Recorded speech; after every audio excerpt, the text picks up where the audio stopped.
Hi everyone, thanks again for tuning in to another real estate market update here in Bend, Oregon. We are so excited to be bringing you today's update from an absolutely extraordinary luxury waterfront listing that we have here located just upriver from downtown Bend. This property was designed by Scott Gilbride, who's a very well-known architect here in our community, and he did such an absolutely amazing job with the build and the design of this home. It's a passive solar designed house. And once you step into this courtyard and into the home, you get to enjoy Deschutes riverfront views from just about every room in the house. You get to look over 70 feet of Deschutes river frontage on over a 1 acre lot. So a truly unique property here, not something that you will find on the market very often, and an incredible home to tour. If you have any more questions about the home, check out the link below, walk through the virtual tours, give us your feedback. It's just a real cool home to go check out. So now, before we turn our attention to the real estate numbers that came in for the month of February, I wanted to invite you all to our Sips and Tips event that we have coming up here on March 23rd at Broken Top Bottle Shop. I know a lot of you have attended these before. These are events that we put in place to bring in guest speakers who are going to talk about topics that are heavily related to real estate in our community. This month, we are very excited to be partnering up with Anthony Broadman, one of Bend City Councilors, as well as Brian Rankin, who is one of the senior planners at the City of Bend. They are going to be presenting on two topics. The first topic is the Stevens Road Track project, which is the City of Bend's newest affordable housing project that is underway on the east side of town.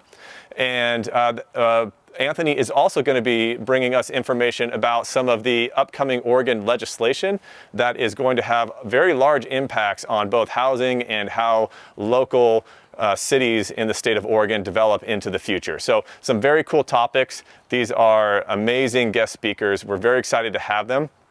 Space is limited. We have about 45 spaces available. There is no cost. You just need to follow the link below to register for your spot. These typically do fill out fast, so if this is something that does interest you, make sure you click the link below and register. Feel free to tell any friends or family about the event as well. It is open to anyone. Anyone can register, and we hope to see you there. So now, if we turn our attention towards the numbers for February, we did see that the median sales price and the average sales price for a home in Bend is still flattening out a little bit month over month. And now that we're kind of going up against some larger numbers as we head into spring, which is just 2 weeks away, by the way, we are going to probably see the median sales price continue to track down year over year. As we do look at spring and what's going on here in Bend, we expect to see the median price kick up a little bit, and we're really following two metrics very closely. The first metric is going to be the number of new listings to market. We have continually seen the number of new listings in market each month track down anywhere from 30 to 50% year over year for the last 6 months or so. And that reduction in new listings is where we are starting to see an inventory squeeze, and that's actually putting pressure on prices here in Bend, and it's pushing prices back up again. Over the last 2 months, the number of homes that have gone into escrow each month has well outpaced the number of new listings to market, which means dwindling supply. And of course, when we have dwindling supply, buyers get aggressive. We find bidding wars that then push prices up. So we're watching that very, very closely. If that trend continues, we will continue to see upward pressure on prices as we go into spring. Now, the one metric that has the opportunity to really put a damper to this effect is going to be interest rates. And that is the other metric that we are watching very closely.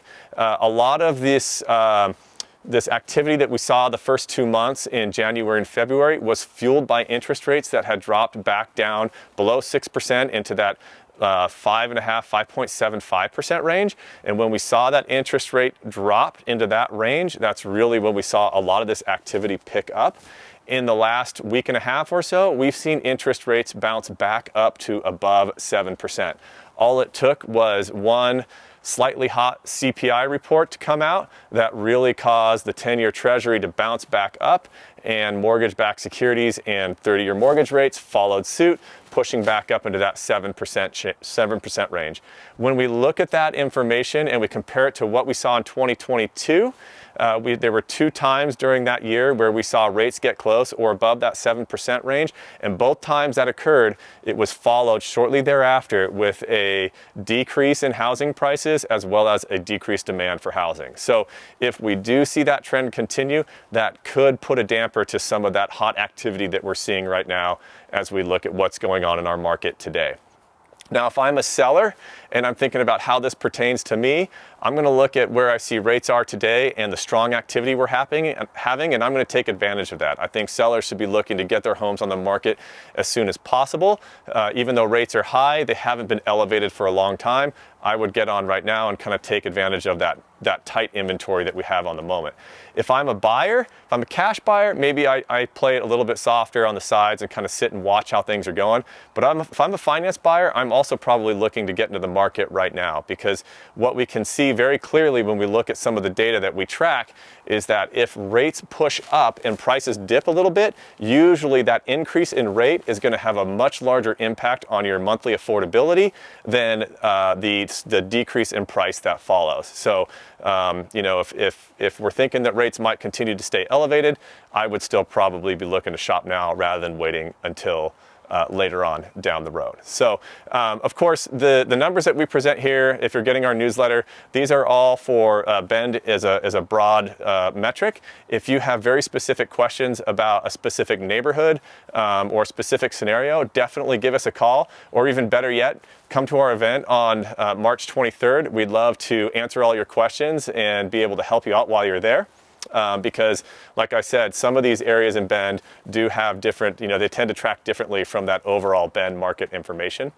And besides that, I'm looking forward to sunny weather coming here soon, and I hope to chat with you all next month, and maybe we'll be thawed out by then and getting outside a little bit more around town.